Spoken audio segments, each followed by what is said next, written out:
Sandwich in the middle of the State of the State address today, Governor Pritzker made an announcement about another issue on the minds of a lot of voters, the issue of data centers. He's calling for a 2-year pause on tax credits for data centers, whose growing presence has sparked pushback and a lot of public discussion about their impact.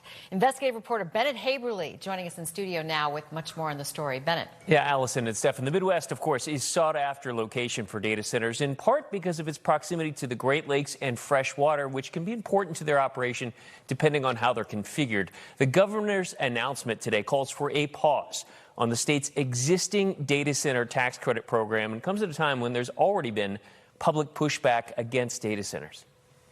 Now, affording to have a home is one thing.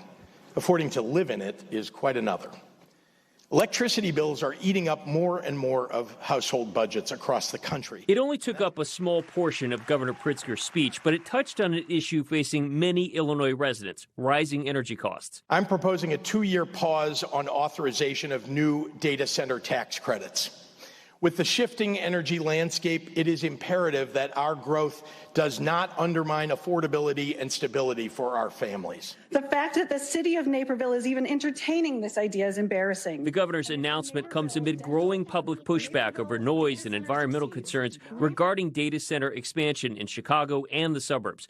Just last month, Naperville shot down a proposed data center that had been on the table for months.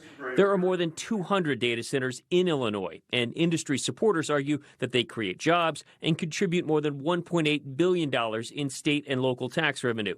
In a statement responding to the governor's proposal, the Data Center Coalition said that this proposed pause could further discourage investment at a time when the industry is facing significant regulatory challenges and uncertainty in Illinois.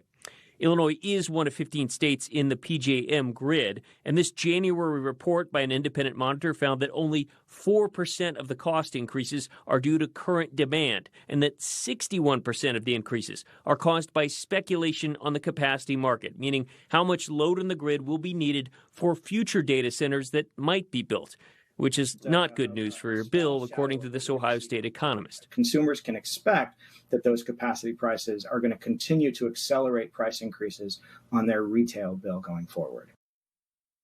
Now, the Illinois Clean Jobs Coalition put out their own statement saying they do support the governor's plan. And this idea comes top of another separate piece of legislation called the Power Act, which was already introduced in the Illinois legislature, calls on data centers to reinvest in communities and pay for their own energy costs instead of passing them on to the consumers. Allison?